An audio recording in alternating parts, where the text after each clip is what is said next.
CNN, BBC, France, 24. I'm watching you all. I'm recording every lie. I'm archiving every distortion. I am Ibrahim Traore, and today I'm pulling off your masks. Yes, you heard correctly. I, whom you call a young military junta leader, whom you brand as a dangerous radical, whom you serve up as an anti-Western dictator, am now telling you the truth. And this time you cannot turn off your microphones. This time you cannot turn away your cameras. This time your editors cannot cut this speech, because the world you monopolize no longer exists, because millions will hear these words now, without passing through your filters, without being subjected to your distortions, without being muddied by your lies. I am 34 years old. Every day of my life, I grew up with your lies. As a child, I would watch Africa on television. Always the same images: children with flies, dry lands, weapons, death. This is Africa, they told us. This is what Africa is. And we believed it. We were ashamed of ourselves. We were ashamed of our own lands, of our own people. But then I grew up. I read, I researched, I questioned, and I understood that the Africa you showed us wasn't real. The story you told us was a lie. The fate you imposed on us was a script you had written. For years, how have you portrayed Africa? How have you shown it? How have you sold it to your viewers? As if we were creatures who had no share of humanity, as if we were savages left outside of civilization, as if we were wretches waiting for you to save us. Every day, every hour, every minute, the same story plays on your screens. Hunger, war, disease, corruption, terror, chaos. These are the words that come to mind when Africa is mentioned. In your Africa dictionary, there are no other words. No hope, no success, no development, no resistance, no honor, no pride, no victory. So I ask you, New York Times, Washington Post, Guardian, Le Monde, have you ever made Africa's successes your headlines? How many times have you written about Rwanda's technology miracle? How many times have you shown Ethiopia's reforestation project? How many times have you praised Botswana's democratic success? How many times have you described Kenya's entrepreneurial ecosystem? No, because these don't fit your scenario. Your Africa cannot be successful. It cannot, because then how will you legitimize your exploitation? If it's not in need of help, how will you intervene? If it's not backward, how will you look down on it? Have you ever asked yourselves, has any editor sitting at their desk, any news director in a meeting, any columnist at their keyboard ever thought, why are the people of the world's richest lands poor? Here are the numbers for you, real numbers. Africa owns 70% of the world's cobalt reserves. Your cell phone, your computer, your electric car won't work without cobalt. This cobalt comes from Congo, but Congolese can't afford cell phones. Africa owns 90% of the world's platinum reserves. Catalytic converters, electronic devices, medical implants, they all need platinum. This platinum comes from South Africa, but South Africans are crushed by unemployment. Africa provides 30% of the world's gold production. Mali, Burkina Faso, Ghana, Tanzania. Gold flows like rivers from our lands. But our people swim in poverty. Africa supplies 65% of the world's diamond production.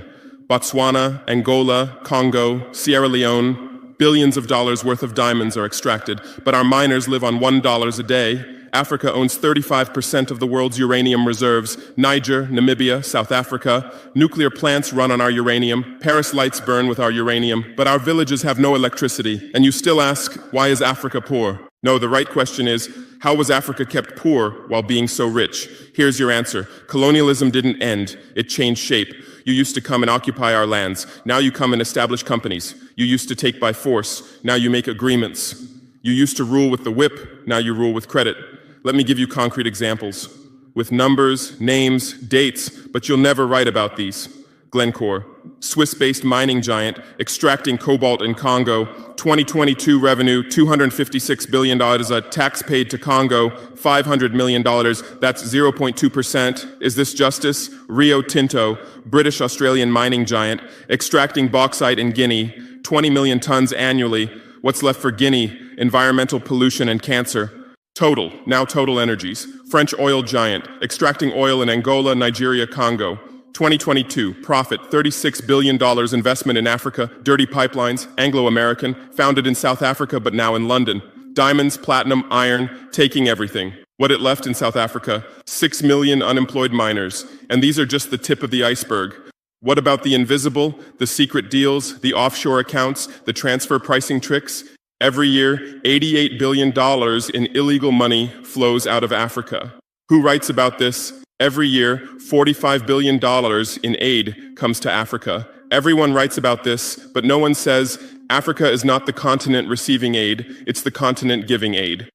While you zoom your cameras on swollen bellies, there is a huge system working silently in the background. Every day, tons of gold, diamonds, cobalt, uranium, oil leave our land. But how? Here is the system. Step 1, create corruption, bribe our leaders, open offshore accounts, promise them a life of luxury, send their children to your schools. Step 2, make deals, get 50-year, 99-year concessions, ask for tax exemptions, be exempt from environmental rules, ignore labor rights. Step 3, control the infrastructure. Take over ports, airports, railways, but only from the mine to the harbor. Don't build roads to the villages. Don't bring electricity to schools. Step 4, provide security. Set up private security companies. Arm them. Declare protesting. Step 5, silence the media.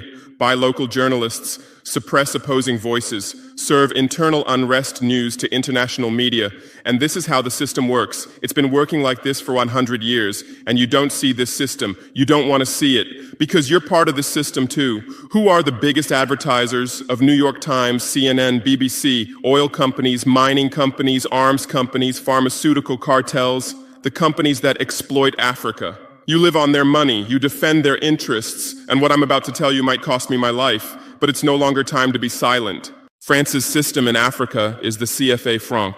14 African countries still use French colonial currency. 50% of these countries' central bank reserves sit in the French treasury. France applies negative interest to this money, so we pay France to use our own money.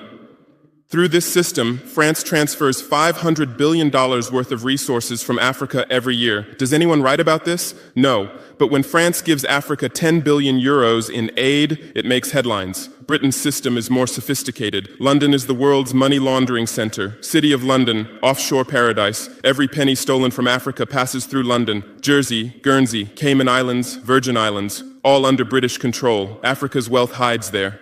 America's system is AFRICOM. Africa Command, 46 military bases on the continent. Official purpose, security. Real purpose, resource control. Drones in our airspace every day, listening devices everywhere. They say fighting terrorism, but it's not terrorists. It's people's leaders who are targeted. China is the new player, says win-win, builds infrastructure, gives credit, but in exchange for what? 99-year port concessions, mining rights, agricultural lands, debt-trap diplomacy, ask Sri Lanka, ask Zambia, and you write about none of this. Why? Because you're not free press. You're corporate press. Your bosses are billionaires. Jeff Bezos bought Washington Post. Why? For love of journalism? Rupert Murdoch's media empire, Fox News, Wall Street Journal, The Sun, The Times, all from the same hand, all giving the same message. West is good, others are bad. Carlos Slim is the largest shareholder of New York Times, Mexican billionaire. Where's his wealth from? Monopolized telecommunications, got rich off Latin America's back, now controls America's most respected newspaper. And you claim to do independent journalism? Who are your editors? Which schools did they graduate from? Harvard, Yale, Oxford, Cambridge? Always the same elite schools, always the same worldview, always the same prejudices. How are your reporters selected? How many languages does your Africa correspondent speak? French, English, that's all. Swahili, Hausa, Yoruba, Amharic, they don't know. They can't talk to the people. Your sources are always the same. Western diplomats, NGOs, experts, and then you come and lecture us. They killed Patrice Lumumba, January 12th, 1961. CIA agent Larry Devlin confessed. Belgian mercenaries executed. They dissolved his body in acid, took his teeth as souvenirs. In 2022, that tooth was returned from Belgium to his family after 61 years. And what did you say then? Chaos in Congo. You didn't ask about the killers. You didn't investigate CIA documents. You didn't write about Belgium's crime. They killed Thomas Sankara, October 15th, 1987. My hero, Africa's hope. Vaccinated 2.5 million children against measles and meningitis, planted 10 million trees, raised literacy rate from 13% to 73%, gave equal rights to women, banned FGM, ended corruption, sold Mercedes cars, used Renault 5, rejected IMF and World Bank. And most importantly, he said, we will not pay Africa's debts. We didn't make those debts. The puppets before us made them on behalf of colonizers. That's when he had to be killed, and they killed him. Who killed him? His best friend, Blaise Compaoré. With whose support? France. Want proof? Look at the Focart archives. Jacques Faucard, France's Africa Affairs advisor. Everything is written there. And what did you say? Military coup in Burkina Faso. You didn't write about Sankara's dreams. You didn't tell about his projects. You didn't show his successes. You just said, another dictator died, Muammar Gaddafi. Yes, he was a dictator. Yes, he was ruthless. But what had he done in Libya? Per capita income $12,000, Africa's highest. Literacy rate from 25% to 87%. Life expectancy from 51 to 74. Free healthcare, free education, $50,000 for newlyweds, interest-free loans for home buyers, $5,000 for new births, gasoline 14 cents per liter, great man-made river, irrigation project to green the desert, and Gaddafi's real crime, dream of United States of Africa, African Central Bank project, African Investment Bank, African Monetary Fund, and most dangerous, gold dinar, refusing to sell oil for dollars. October 20th, 2011, lynched in Sirte, Hillary Clinton laughed. We came, we saw, he died. Now look at Libya. 3 different governments, endless civil war, ISIS, Al-Qaeda running wild slave markets exist. Even CNN showed in 2017, oil being looted, weapons depots emptied, spread across Sahel. Do you call this democracy? Do you call this freedom? Do you call this success? And whose turn is it now? The Sahel, Mali, Niger, Burkina Faso. You want to make us Libya too. You want to make us Syria. You want to make us Iraq. But not this time, because we've awakened, because we've learned, because we've united. Operation Barkhane, France's Sahel Adventure, 2013-2022. Official purpose, fighting terrorism. Real purpose, resource control, 5 through 100 French soldiers. €1 billion annual budget. What's the result? 2013, 500 terrorists in Mali. 2022, 5,000 plus terrorists in Sahel. 10-fold increase. What kind of success is this? But what were French soldiers doing? Protecting Niger's uranium mines for Areva, Orano, securing oil pipelines for total controlling ports and railways for Bolloré, and fighting terrorism? No, the opposite. Terrorists couldn't come within 50 kilometers of French soldiers, but they could easily burn our villages. Why? Because chaos served their purposes. If there's chaos, they could stay for security reasons. MINUSMA, UN peacekeeping force. In Mali, 15,000 soldiers, 1.2 billion annual budget. 10 years, result, 300 plus. UN soldiers died. Thousands of civilians died. Terror didn't decrease, it increased. And now you say Wagner is dangerous. Russians are taking over Africa.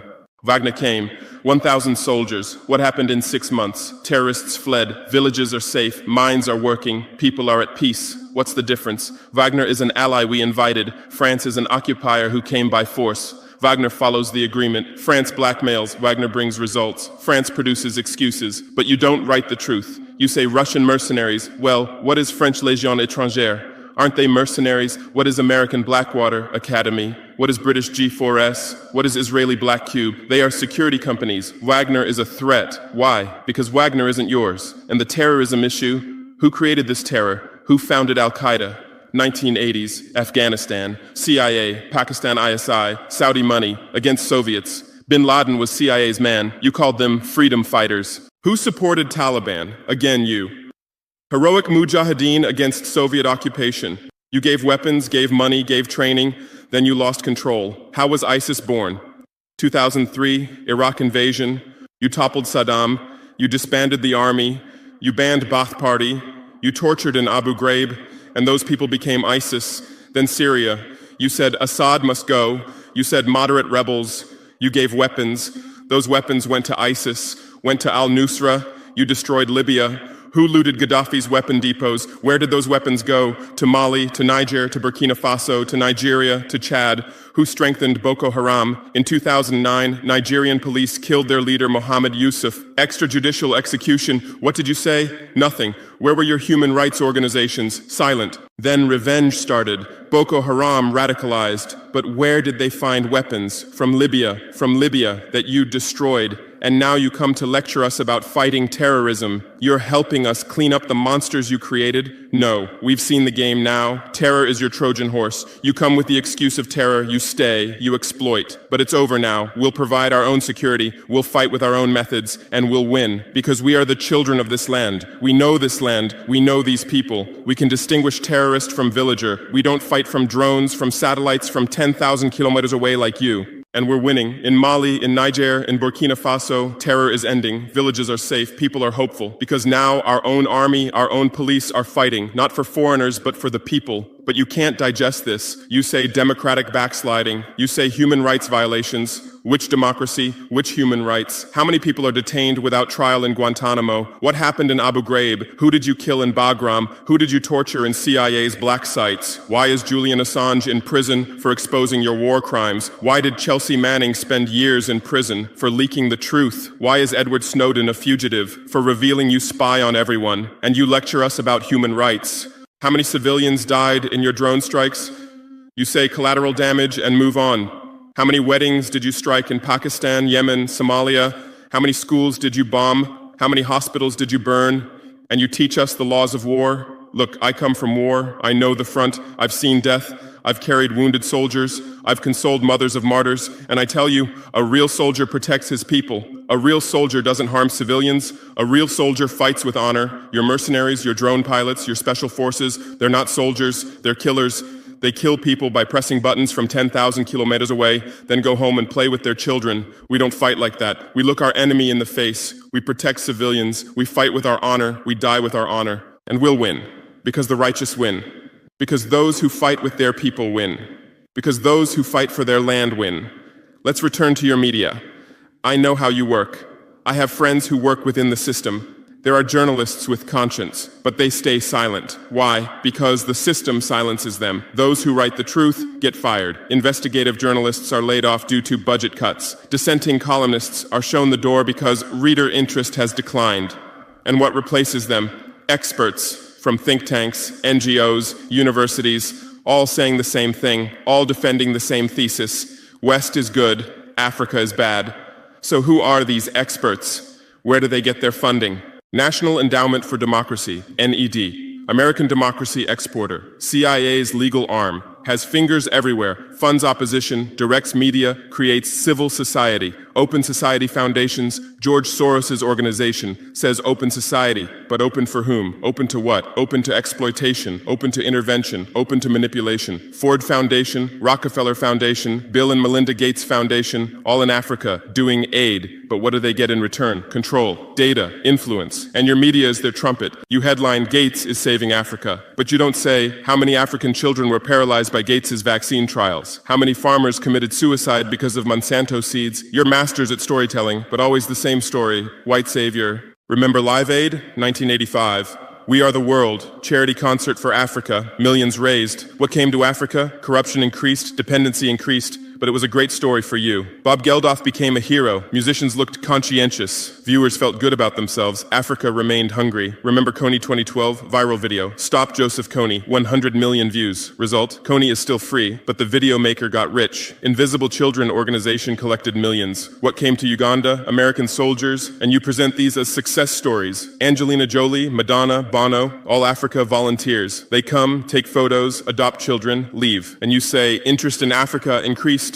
What interest? Whose interest? Interest for what? Madonna adopted from Malawi. You made headlines. But 100 children die from malaria every day in Malawi. You didn't write that, because that news doesn't sell. Bono became Africa's spokesperson, raised billions with U2 concerts, but moved his company to Netherlands to avoid taxes. Money stolen from Africa also passes through Netherlands. Did you write about this? George Clooney campaigned for Darfur, said save Darfur. Result? Sudan split. Oil remained in South Sudan. South Sudan is now in civil war. Who's getting the oil? Take a guess. And you always present these as humanitarian aid. But these are imperialism's soft face. These are exploitation's PR. Let me give you real numbers. Every year, 134 billion in aid and investment comes to Africa. Every year, 192 billion in resources leave Africa, net loss, $58 billion every year. But you only write about the incoming $134 billion.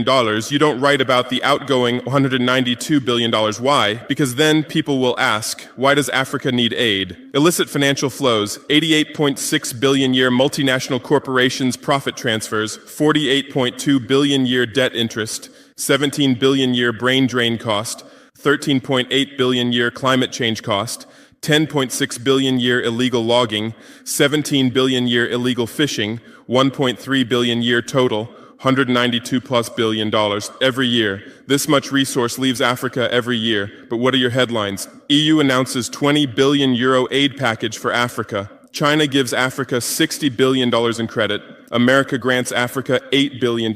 People read these and think how generous they are, how charitable, how ungrateful Africa is. But the truth is the opposite. Africa is financing your standard of living. Africa is subsidizing your prosperity.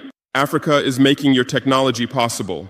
The cobalt in your iPhone, from Congo, the lithium in your Tesla, from Zimbabwe, the tantalum in your computer, from Rwanda, your jewelry, from Botswana, your chocolate, from Ivory Coast, your coffee, from Ethiopia, your oil, from Nigeria, your uranium, from Niger, and what do we get in return? Debt, poverty, humiliation, but enough. This game will end now because we've awakened. Our youth are sharing the truth on social media. Bar France out hashtag used 100 million times. Africa is bleeding 50 million. On Stop Exploiting Africa, 75 million. And what are you doing? You say Russian bots. You say Chinese propaganda. You say disinformation. No. These are real voices of real Africans. This is real anger. This is real awakening. There are millions of youth on TikTok, videos celebrating French soldiers leaving, images applauding Wagner's arrival, content explaining the truth on Twitter, Instagram, Facebook. The same voice everywhere. Enough! And you're panicking because you're losing control. You're losing the narrative. You're losing the monopoly. You established fact-checking organizations. Africa Check, AFP Fact Check. Who funds these? Facebook, Google, Bill Gates. The same system again. What are you checking? Whose facts are you defending? We say France exploits $500 billion a year. You say false. Only $440 billion. As if that changes the situation, as if 440 billion is little. We say Wagner has been successful. You say Wagner violates human rights. Well, what were French soldiers doing? Bombing Fulani villages, arming Dogon militias, accidentally striking weddings. Your hypocrisy is so obvious that no one believes you anymore. Remember what Anderson Cooper said on CNN? Democracy is declining in Africa. Which democracy, Anderson? Your democracy? America's democracy? Your Capitol riot, January 6, 2021. You said, attack on democracy. 5 people died. Our Sankara assassination, October 15th, 1987. You said, internal matter. 1 person died, but that person was the hope of 20 million people. In your elections, corporations fund candidates, lobbyists write laws. You call our elections rigged. In your country, police kill blacks. George Floyd, Breonna Taylor, Ahmaud Arbery. You lecture us about police violence. On BBC, Kasia Madera presents Africa News. Polish origin. How many years has she lived in Africa? How many African languages does she speak? But every day she speaks as an Africa expert. Africa is like this. Africa is like that. On France 24, cameramen, editors, producers, most are French. Even Africa correspondents are mostly French, and they do objective journalism. Even Al Jazeera. Qatar funds it. What business does Qatar have in Sahel? But every day they report Sahel crisis. Whose crisis are they telling? Deutsche Welle, Voice of America, RFI, all state media, all propaganda tools, but they play the role of independent media, and our local media, most are sold out. Most are cowards, most are dependent. Lepay's newspaper in Burkina Faso, who's the editor? Where did he get his education? Where does he get his funding? Who are his advertisers? We know the answers, all tied to the same system, all serving the same master. But a new generation is coming. Bloggers, YouTubers, podcasters, they have no masters, they have no fears. James Coco, Natalie Yam, Kemi Seba, they have millions of followers. They tell the truth, they expose the system, and you label them as extremists. You try to shut down their Twitter, you restrict their YouTube, but in vain. Truth cannot be stopped. You close one channel, 10 open. You silence one voice, 1,000 rise. Here's my final message to you. Your lies are ending. Your empire is collapsing. Your monopoly is breaking. And what's replacing it? Truth, justice, freedom. Africa is no longer your story. Africa is writing its own story, filming with its own camera, telling in its own language. And in this story, you're not heroes, not saviors, not benefactors. In this story, you're the guilty ones, colonizers, liars, thieves. But you still have a chance. You can still change. You can still stand on the right side. There are journalists with conscience among you. I know. I recognize them. We talk. I call out to them. Gather your courage. Write the truth. Rebel against the system. You might get fired. You might become unemployed. You might be threatened. But you'll be on the right side of history. You'll look at your children's faces without shame. Your conscience will sleep peacefully. And Africa won't forget you. Africa remembers its friends and its enemies. Be like Edward Snowden. Be like Julian Assange. Be like Daniel Ellsberg. Stand with the truth, or continue with your lies. Continue with your blindness. Continue with your complicity. But know that your end is coming. Your viewers are decreasing. Your credibility is eroding. Your power is depleting. The new generation doesn't believe you. The new generation doesn't listen to you. The new generation rejects you. And that new generation in Africa is 600 million people. 60% under 25 years old. Educated, connected, angry. They are my army. They are my weapon. They are my victory. And with them, we're building a new world, a world without lies, without exploitation, without humiliation. In this world, Africa will be free. Africa will be strong. Africa will be a leader. And you'll remain just as a bad memory, a shameful footnote, a cautionary example. Future generations will read in history books. At the beginning of the 21st century, there were some media organizations. They lied, they served exploitation. Then Africa awakened and they disappeared. That's your end. Inevitable, unchangeable, certain. I am Ibrahim Traore, not Burkina Faso's leader, but its servant. Not Africa's dictator, but its child. And not your nightmare, but your mirror. Look well at this mirror. See yourself, see your lies, your hypocrisy, your crimes, and prepare, because Judgment Day is coming. Africa is awakening. The world is changing. Justice is manifesting. And you'll just watch. You won't be able to do anything else. Because history is on the side of the people. Truth is on the side of the oppressed. God is on the side of those who persevere. And we persevered.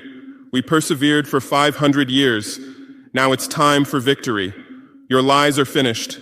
Your masks have fallen. Your game has ended. Africa is free. Africa is strong. Africa is victorious forever.